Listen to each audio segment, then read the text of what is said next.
In previous DVDs, we've talked about the importance of filling the hungry gap for insects. The hungry gap is sort of March to mid-May. What we're going to do this year, it's now March the 17th, what we're going to do is follow that period of time, follow the hungry gap through the flowering periods of the trees and the shrubs. We're starting now with one of the earliest. It's a toss-up whether cherry plum or goat and grey willow come first, but this is a cherry plum hedge. It's a cold but sunny afternoon. Many of the bees have already started to show themselves. There's a few bumblebees, there's certainly a few honeybees, and a couple of days ago I saw the first of the solitary bees. Let's go in closely and have a look at cherry plum. Quite big star-shaped flowers.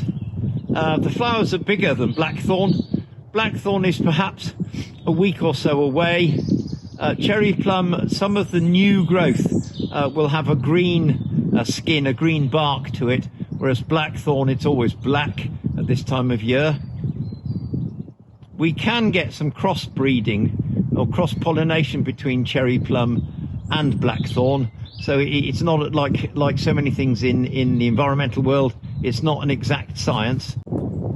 Here's a bit of blackthorn, literally no more than 5 or 6 yards away from the cherry plum. Blackthorn yet is still in tight, well, green bud almost beginning to turn white now. Blackthorn comes that bit later normally, and it also will have the thorns on that true cherry plum doesn't have. Walking back along the edge of woodland from the blackthorn, we've come across a dog violet plant. Again, an early flowering plant, a wild plant, very useful for filling this hungry gap. 21st of March. This is the cultivated or ornamental version of cherry plum. I've counted 4 different queen bumblebees, a couple of different mining bees, and 4 honeybees. So clearly we can see the importance of these early flowers. Here's a honeybee working away.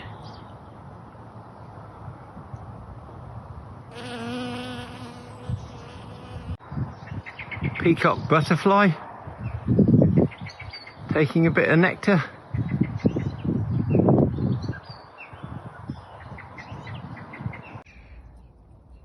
Here's another early plant, the dog violet, and we've just seen a bumblebee flying away from it. 22nd of March. This is the goat or grey willow. Everybody knows this one as pussy willow. The tree is dioecious, which means there's a male and a female. This is the male with the pollen. We'll get a bit closer and have a look. This is an absolute lifeline for the early bees. You can see the pollen sitting right on the end of the anthers. This is very accessible both to the large bumblebees and the small solitaries. This is the female of goat or grey willow. As we mentioned before, the goat or grey willow is dioecious. It has male and female trees. You can clearly see that this is a very different configuration to the pollen on the males. We've talked about the different flowering times of cherry plum and blackthorn, and here's a jolly good example. This is a little bit of cherry plum in the middle of a blackthorn hedge. You can see the rest of the hedge hasn't started to flower.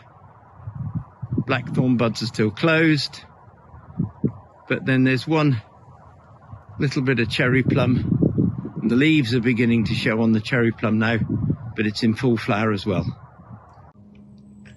This one is primrose, more of a woodland than a meadow plant. It's certainly been out for 3 weeks, a great favourite for the early pollinators. Here's another early one that's often overlooked. This one is ground ivy. Again, can't be bought, totally reliant on wild seed, but a great favourite of some of the early bees. Last day of March. The last 2 days have been mid-20-somethings, hottest on record for 50-something years, so this will have speeded up the wild flowers, and I thought now would be a good time to see what's going on. We can start by looking at this blackthorn. We can see that it's just coming into bud. I'm sure in a warmer spot we can find some in flower. Here's a bit of hawthorn. This one is in very tight green bud, leaves just coming out. If you remember, hawthorn flowers after the leaves, blackthorn flowers before. Certainly this hawthorn's going to be nearly a month before it's in flower, but we should find today certainly some blackthorn in flower. This is what I've been looking for. This is blackthorn coming into flower. To me, this means spring has sprung. Blackthorn is fairly prolific. The flowers are very striking, and it provides large quantities of food for many insects. This really starts to fill the hungry gap big time. Yeah, today looks to be a good day. We're beginning to pick up a lot of the species I've been waiting for. This one is white dead nettle. Certainly red dead nettle will be somewhere. The long-tongued bees like this one, and many of the bumblebees that are out and about now will soon be finding this plant. This will give the farmers a handle, if you like, to put things against. Bit of oilseed rape just beginning to come into flower. So as the rape begins to come into flower, many of the early wild flowers are beginning to do the same. This is great. If you want to see some of the early mining bees, this one is Laserglossum malacurum. I can't remember its English name, but it's one of the mining bees. And hopefully you can see this. We've got up to sort of 70 little holes a square metre. One of the earlier of the mining bees. This is only 100 yards away from some of those early flowering shrubs in the hedge that we've seen. This morning when I walked along here, they were all very active.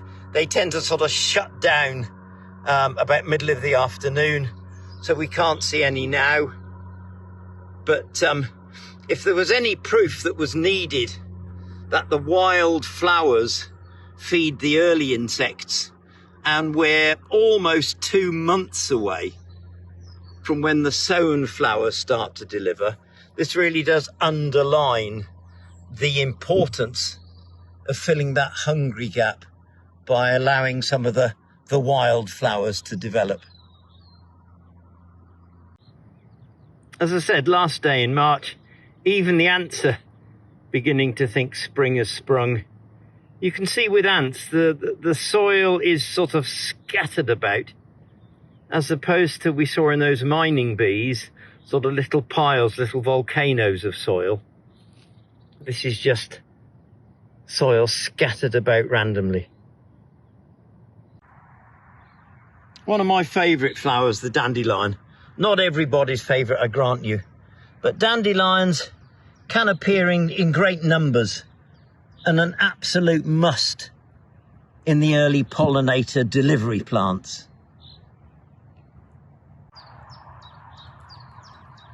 Here's another one, the sweet violet. Another one that nature provides for free. The sweet violet has rounded sepals. The dog violet, which is very similar, has pointed sepals. But again, we're nowhere near the delivery of the wildflowers out of a bag. And we found today 6 different flowers. I mean, this is a great farm for this sort of thing.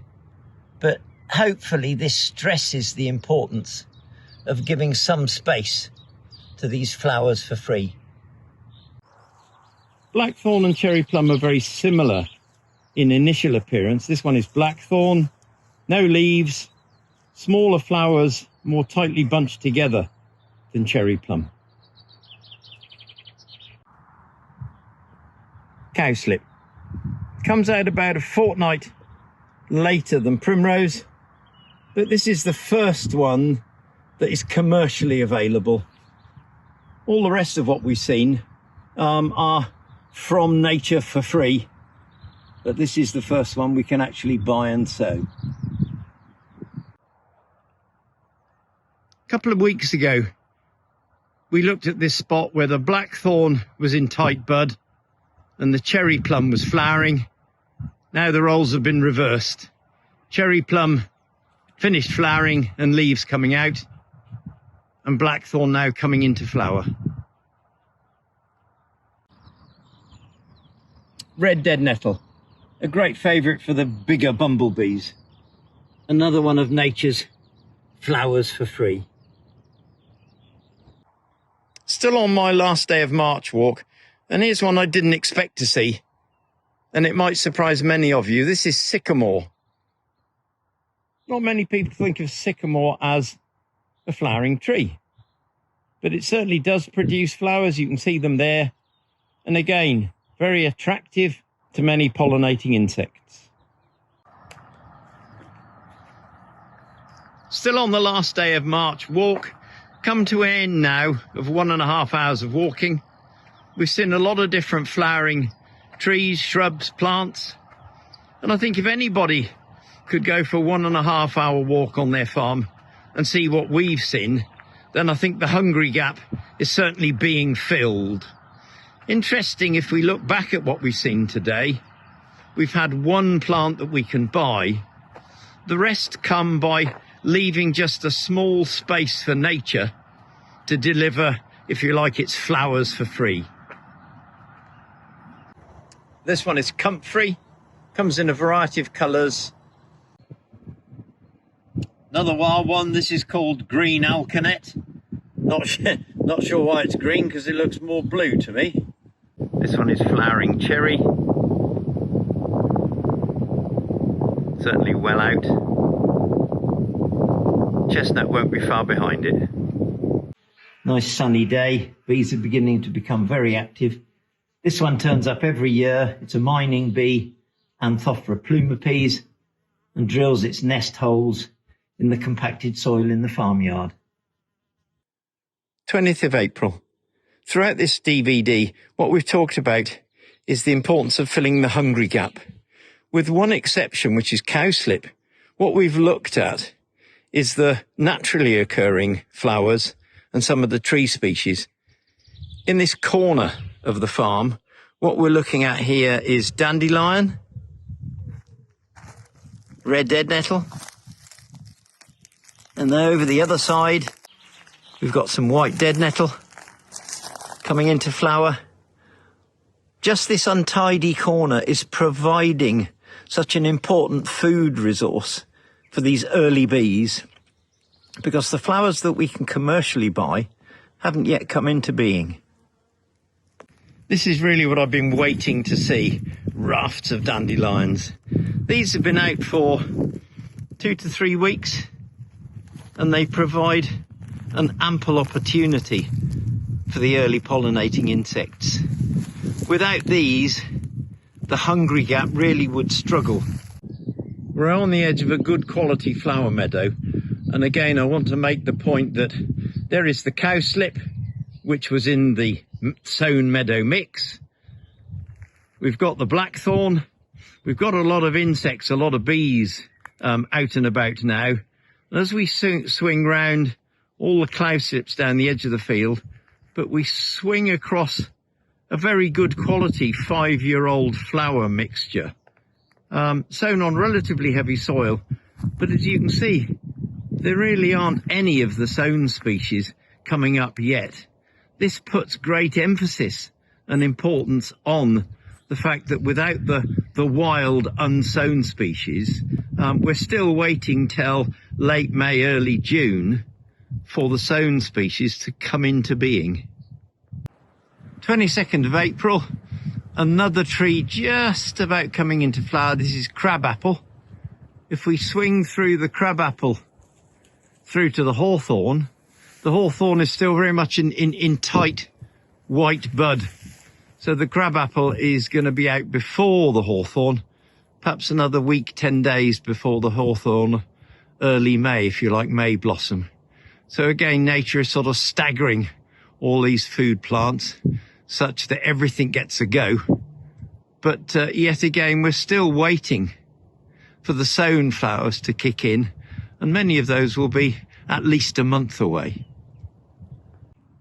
Last day of April, we've been 6 weeks now looking for different flowering species, and I thought it would be good to have a bit of a recap before we move into May, where we will start to see masses, hopefully, of hawthorn blossom.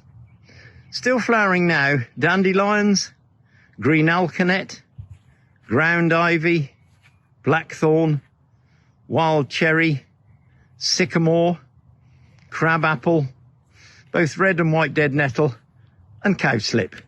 Cowslip, I think, is the only one out of all those species that we could actually commercially buy. That's why it's so important to give nature a bit of a space to give us the flowers that we can't buy, that help fill this hungry gap from mid-March to, shall we say, about late May. Tomorrow is May Day, the first day of May, when we expect the hawthorn or the May blossom to be in flower. It's still in tight bud, but hopefully give it a week and we should be able to find it flowering. 2nd of May, so I had to find a hawthorn tree or a May tree. This white blossom covered Middle England as a result of the Enclosure Act, where they planted lots of hawthorns. Small white flower, absolutely great for the smaller bees and hoverflies. This is the little lane just outside the village I live in. We can hear a lawnmower working away in the background, but this gives you an idea of just how valuable these little landlocked corridors are for the flowers that nature provides, the ones that we can't buy. Here's a new one for today, field maple. Very common, but a lot of people don't realise that it produces flowers. Very attractive to the small insects. I always think it's a bit of a shame that we have to sit on the side of a little bee road to catch these flowers rather than find them on farm. Dandelion and white dead nettle. If we lift up, we can see the crabapple. We'll move a bit further down the road and see if we can find some other things in full flower. Bombus lapidarius, feeding on white dead nettle. Black bee with a very distinctive orange bum. One of our more common bees. It's gone round the other side. They're obviously camera shy. Here's another new one for today. Garlic mustard. This is cow parsley. Again, a great roadside verge plant. It's a member of the Umbellifer family, and it's a particular favourite for many of the hoverflies and the smaller bees. When this one fills the country lanes, a lot of these smaller insects have an absolute bonanza. 22nd of May. This one is beaked hawksbeard. See lots of it on the side of the road or waste ground. Again, one of the yellow composites. Great value for the bumblebees. 26th of May. This one is common vetch. Another good one for the bees. And this is about the 3rd or 4th plant since we started that you can commercially buy. Yet another tree. This is the horse chestnut or conker tree, showing the big white candles. A great favourite for the bees. A lot of stuff is beginning to flower now, so I think tomorrow we'll go for our final sort of wrap-up walk and have a look at what we've seen and done since the middle of March. Wet and windy again, but what to end up with is a bit of a summary. 2021 has been a strange spring. We started cold and dry and then went cold and wet. So I suppose things are running about 2 weeks late. We started these walks on the 17th of March. And what I wanted to show you was how dependent the insect hungry gap is on what I call flowers for free. I think the hungry gap runs from mid-March to mid-May, when the flowers become more numerous. During those 2 months, we've seen about 8 different trees and around 12 of the more common flowering plants. The point I want to stress is that only 4 of the flowering plants are commercially available. The rest nature provides if we give it a chance and a bit of a space. The 4 commercial plants we've seen are primrose, cowslip, dandelion and tufted vetch. Now we're on the 25th of May and I can see an increased abundance in flowering plants, most of which are still being provided by nature. The commercially sown flower mixes will begin to kick in about a week, 10 days time, perhaps starting with oxeye daisy. If we're to help insects, then appropriate management of hedgerows and trees is absolutely critical. If we can't get the insects through the hungry gap, then many will die before the flowering plants the farmers have sown kick in. I hope you've enjoyed these film clips and they've given you a better understanding of how the hungry cat can be filled by working with nature.